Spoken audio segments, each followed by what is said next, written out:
Hi friends, നമ്മൾ ഇന്ന് പരീക്ഷിക്കാൻ പോകുന്ന സാധനം ട്യൂണ സ്റ്റിക്സ്. കഴിഞ്ഞ ദിവസം അസ്ദേ പോയപ്പം പെട്ടെന്ന് ഈ സാധനം എൻ്റെ ശ്രദ്ധയിൽപ്പെട്ടതുണ്ട്.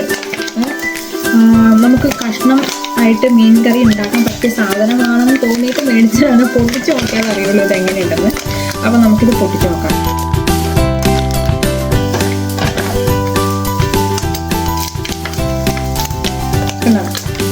ഇതായിട്ട് നമ്മുടെ സാധനം കുഴപ്പമില്ല, അത് കഷ്ണമാക്കി നമുക്ക് മീൻ കറി ആക്കാവുന്നതേ ഉള്ളൂ. ഇത് നേരത്തെ ആരെങ്കിലും മേടിച്ച് ഉണ്ടാക്കി നോക്കിയിട്ടുണ്ടോയെന്ന് എനിക്കറിയാൻ പാടില്ല കേട്ടോ. ഞാൻ എന്തായാലും അങ്ങനെ വിചാരിച്ചു ഉണ്ടാക്കി നോക്കാമെന്ന്. ഇനിയിപ്പോൾ ഇത് നമുക്ക് മുറിച്ചെടുക്കണം. ഓക്കെ,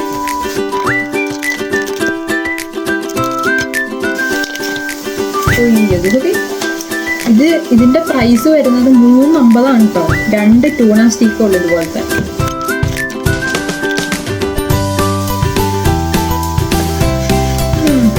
നല്ല സോഫ്റ്റ്, കുക്കഡൊന്നും അല്ല കേട്ടോ അത്.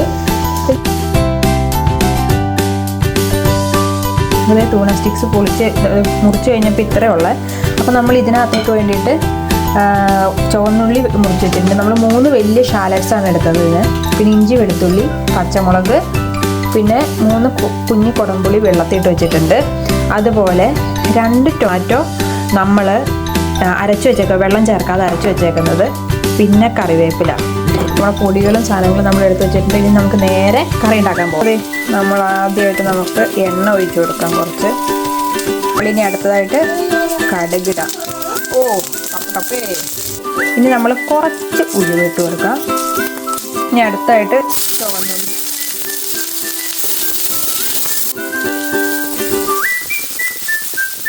ഇഞ്ചി, വെളുത്തുള്ളി ചതച്ചതും കൂടെ ഇടാമേ. വേണമെങ്കിൽ ഇതിൻ്റെ കൂടെ പേസ്റ്റ് ഇട്ടാലും മതി. ഞാൻ ഇഞ്ചി മാത്രമേ ചതച്ചിട്ടുള്ളൂ, വെളുത്തുള്ളി ചതച്ചിട്ടില്ല. ഇളക്കി കൊടുക്കണം. അപ്പോൾ ഇതിൻ്റെ കൂടെ നമുക്കിതേ ഒരു പച്ചമുളക് എടുത്ത് വെച്ചതും കൂടി ഇട്ട് കൊടുക്കാം കേട്ടോ. സവാള ഒന്ന് വഴണ്ട് വരണം നന്നായിട്ട്.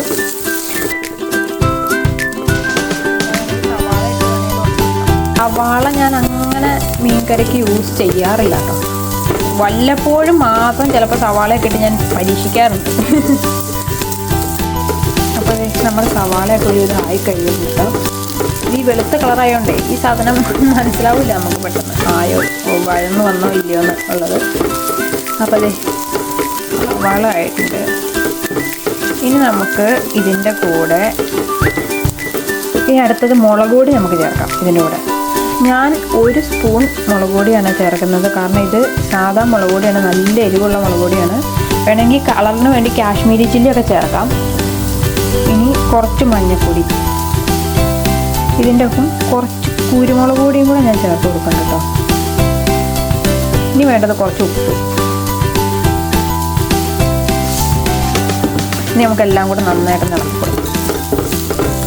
ആ മുളകിൻ്റെയൊക്കെ പച്ചമണം മാറുന്ന വരെ നമുക്ക് ഇളക്കി കൊടുക്കണം.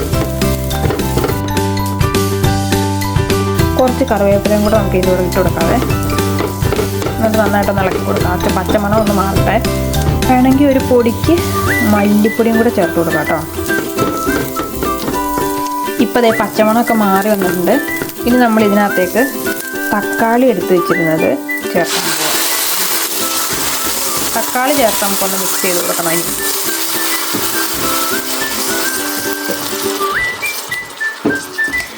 നമ്മൾ ചേർത്ത് വെച്ച മസാലയുടെ കൂടെ ആ തക്കാളി അരച്ചതൊന്ന് മിക്സായി വരണം കേട്ടോ. അതുവരെ ഒന്ന് ഇളക്കണേ.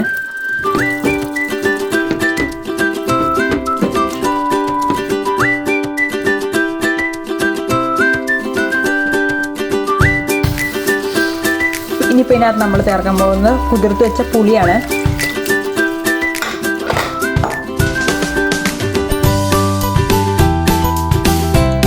ഇതൊന്ന് തിളക്കണം. തിളച്ചിട്ട് നമുക്ക് ഇതിൻ്റെ ഉപ്പ് പാകമാണെന്ന് നോക്കണേ. ഇതിൻ്റെ കൂടെ കുറച്ച് ചൂടുവെള്ളം കൂടെ ഞാൻ ആഡ് ചെയ്ത് കൊടുക്കാൻ പോവാം.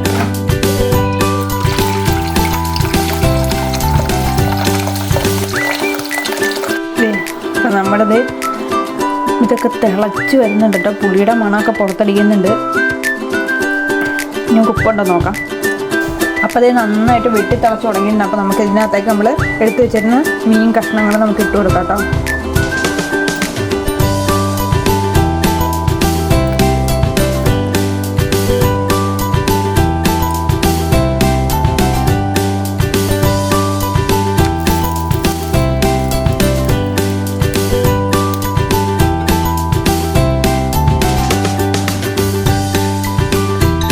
അപ്പോൾ ഇത് നമ്മുടെ കഷ്ണം ഇട്ടിട്ടുണ്ട്.